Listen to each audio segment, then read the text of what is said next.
Welcome to the Ramon Foster Show, brought to you by the Get-Go Cafe and Market, where they're open for business 24/7, serving hot, fresh food. Mon, what's going on this Tuesday in spectacular Hendersonville, Tennessee? Man, we have a pleasant day so far. It's 90, but hear me out. It's a little breezy outside. The humidity's not choking you. Today is a good day. All right, well, let's make it an even better one here with some good football talk and a good, I think, subject for the day, and that's Brian Flores. Yeah. Because of all the various things that people talk about as it relates to the Steelers' offseason moves, this one is by far the hardest to gauge, isn't it? Like, you have no idea what kind of impact a coach, never mind one of this pedigree, can have on a football team. Man, that's interesting you say that. I don't think it's hard to gauge. I think you understand what you're getting yourself into. Go ahead. You don't. That's why we're asking you. Okay? I think for those of us on the outside, it's a different world. You know, what can he do? He's a coach. I'm going to speak bad English probably by putting these words together. It's overly self-explanatory, okay? Like if you know when it comes down to what Brian Flores brings. One, you bring a head coaching component to a team as an assistant, and not a bad head coach. Like, think about what he did in Miami to have those dudes reel off, 7 straight as a head coach. His first year, he had a 5-11 record. But other than that, this is an above board head coach. And not just that, he's in a city that thrives off a defensive coach. Now, Terrell Austin is the DC for this team, right? And his first time around wasn't as great as he wanted it to be. So what do? It's almost as if Coach Tomlin needed as many heads as possible, as many minds as possible to help this defense sustain while this offense catches up to it. But this is a guy, if you listen to Coach Tomlin talk about him, he's like, this was a no-brainer. There was a quote that came out as far as him hiring Brian Flores, to where he said initially when he talked to him, he didn't necessarily reach out to him for head coaching purposes. He reached out to him as support, because that's what the coaching fraternity is in the NFL. You're suing the league in which we all were employed by. So because of that, let me check on you, make sure you're in a good space. And said they communicated it here and there a little bit. And he said as the conversations went on over time, he realized he really wants to coach. He still wants to coach. It's just the circumstance in Miami and the lawsuit just kind of had a bunch of coaches like staying away. He's Scarlet A at this point, okay? He's wearing the Scarlet A. And Coach T said when they had that conversation, you want to do this? He said he went to Mr. Rooney's office and said Mr. Rooney told him, heck yeah, basically. He said he told him he needed 24 hours and they made the decision in 45 minutes. That ought to let you know where and team owner, Mr. Rooney, felt about Brian Flores, but also as Coach Tomlin felt about this guy who can come in and assist. The knowledge, you can't deny it. This guy's a 4-time winning Super Bowl coach. He understands what it means. And one thing that we've always said on this show is what, DK? Look, you say what you want to about that New England offense, but that defense and special teams was what played a huge part in them winning it. And he was a guy that was a huge catalyst for that group in New England, man. You can't deny that at all. You know, the difference between bringing in a coach, someone who can help your defense, and bringing in someone who accomplished what Flores did in the football sense. In Miami, you talked about that winning streak that the Dolphins had. I mean, what fueled that? Oh my gosh! It wasn't the offense. Okay, so when you look at what he's achieved down there, again, I'm talking strictly football here. In this capacity, what he can do for the Steelers in terms of, how do I put this, in the context of the Steelers' approach to coaching, which I'm preaching to the choir when saying this to you here, but sharing it for those who are taking in the podcast. It's a community effort. It is not, I'm the coach here. It's not your turn to talk. It's not, hey, I'm Terrell Austin. I'm the new defensive coordinator. You sit down back there, Mr. Former Miami. It's none of that. No. Everything is this collaborative to the point where, correct me if I'm wrong here, but you've had in your rooms that you've been in, you've even had low-level like assistants, like guys who just basically carry the sticks around. Yep. They jump have into opinions. Conversations. Yes, right? they do. And they're valued as such too. So Coach Tomlin going to get this type of guy, Brian Flores, man, put his personal stuff to the side. When you look at what the coach is, you say to yourself, we're still in one. Not only do we not have to pay him a whole lot of money, but we're stealing his brain trust. We're stealing his ideas. We're stealing the way he views the league with a fresh set of eyes. Because that is the thing about Pittsburgh, too. There's a lot of people in the room that are Pittsburghers, okay? There are Yinzers that are a part of the program for a very long time. We can just name off the coaches. Jerry O, okay? He is a Pittsburgher. He's a Pitt guy. And also assistant outside linebackers coach, Denzel Martin. He is a Pittsburgh guy. It's where he got his shake. Now, this is the other part too, DK, in which it becomes very important as Brian Flores' role is this. This is a guy that specializes in defense, and not just defense. He specializes in linebackers and safeties. What's one position defensively we say we got to make sure that question marks got to get answered? It was the first one. Inside linebacker. Come on, DK.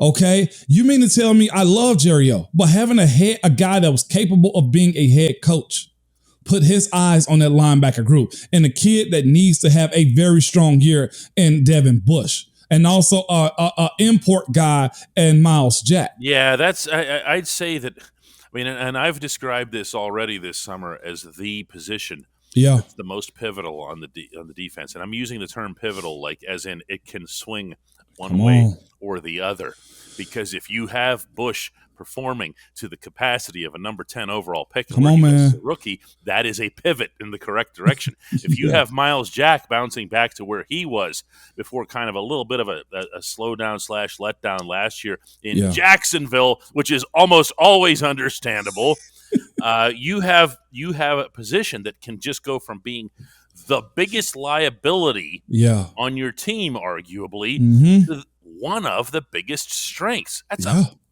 big swing. Yeah. So, judge, if you want to judge the lawsuit, fine, go do your thing. But that's one thing Coach Tomlin always said. We're here. Our business is football. Okay. Our game is winning. That is one of his mantras. He's also a guy, you're speaking about having guys in a room. He'll stand up in front of y'all and say, look, I don't care what good ideas come from. If Terrell Lawson's in his first year doing this job and Brian Flores has a little nugget that he can give him, I mean, why not use that? Why not capitalize on that type of stuff, DK? Again, when he said, Coach Tomlin said it was on Ryan Clark's pod, and he said when he was really hearing him and heard the idea, oh, you still want to coach? I'm a dummy if I don't go get you. 45 minutes, this deal was done. That's how it's done, man. That's how it's done, certainly with this football team. This head coach, how do I put this, is about as ego-free as it gets, and is about self-assured as it gets, meaning you don't bring in people like that and surround yourself with them unless you just know, hey, I'm still the dude here. I am still very much the dude. When we come back, let's talk a little bit about football. One of these days we're going to remember what the second segment is.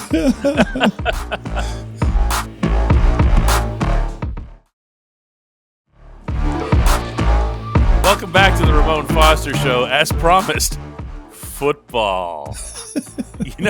Seriously, we both have this terrible mental lapse about we know what the second subject's going to be, but it's like we get to it, it's like, yeah.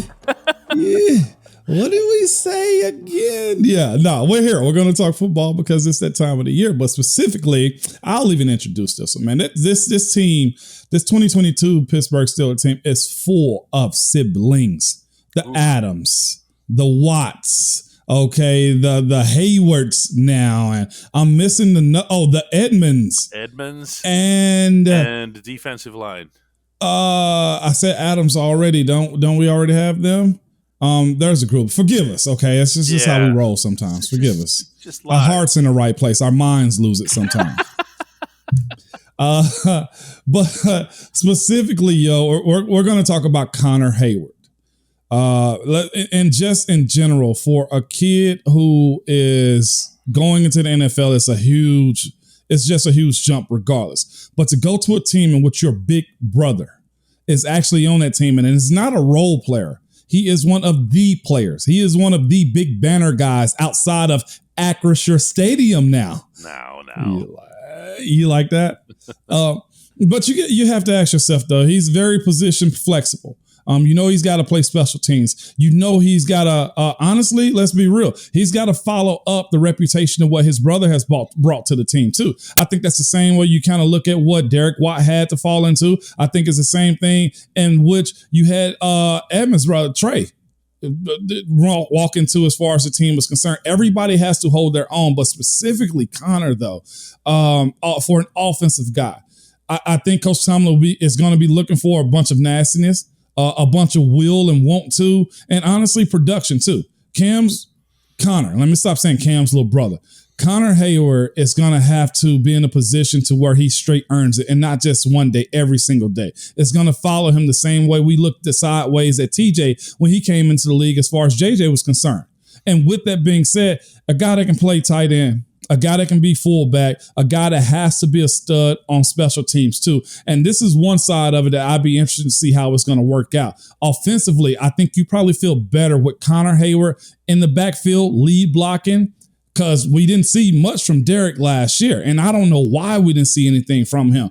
But I won't say I won't hate to see what it's going to turn into as far as the decision that has to be made. But if they're only keeping one fullback, I don't think you can count out one of the tight ends. Does Derek and Connor both make the team as two guys that have two all-pro brothers on the team, DK? You see where I'm kind of at? Yeah, I am. I'd like to think that stuff's not an influence, but then, I'm not that. No. I'm talking about the business. So am I. Yeah. Oh, okay. But I also think that part of the business is making sure that your very, very best guys are happy to an extent. Okay. And I'm going to look at Connor Heyward more from the prism of what he could bring to the Matt Canada playbook. And you're laughing. I'm not about to go on a Canada. There's that word. Here. I'm just not, though, because here's the thing. You mentioned a couple of the things that Connor Heyward does, and watching him through OTAs and minicamp, they did a lot of different things with him. Okay. And his abilities aren't just being the lead blocker for a running back. Okay. They aren't just lining up at tight end. They aren't even just pass catching, which he's actually very good at. He has an uncommon set of hands. They're good. You don't look at him and the body type and everything and think, oh, yeah, here's a real dynamic offensive player. But because he just doesn't fit the prototype. That's not a knock. But what he was able to do, especially in college, was make plays in the red zone. Yeah. And they were, in some cases, just exceptional catches, bringing the ball in with one hand and everything, showed really, really good mitts. Mm-hmm. And I think anytime you have an offense that is supposed to be or is built on being diversified and unpredictable, go for this, okay? Because there's no one who's going to be thinking, when the Steelers line up offensively, oh, yeah, they're getting it to that guy. Yeah. You see what I'm saying? Yeah, no. And there's value in that too, DK. And I'm glad you got an opportunity to see him at OTAs and see what his hands look like, what his body movements look like also, man. And this is just another point of, the way you build a roster. Having him on offense, if he's a better blocker or he's a better combo catch as far as being able to block and slip out into the flats to catch a first down in one of those crucial moments, DK, I could see him being that, considering how you talk about him, what I saw from him in college too. We knew he was an athlete. You see him, he walked almost on his tiptoes, the way he kind of bounced around a little bit too. And the toughness aspect of what he's bringing, I think can't be understated either, man. I'm looking forward to seeing what this role is going to be. You saying they actually did a lot with him while also being, a rookie in OTAs and minicamp speaks a lot about what they think they should be able to do with him, which means you might actually not have to use that curse word this year. Canada? We're giving everybody a chance, Moan. Clean slate. It's a clean slate. When we come back, the only segment that matters.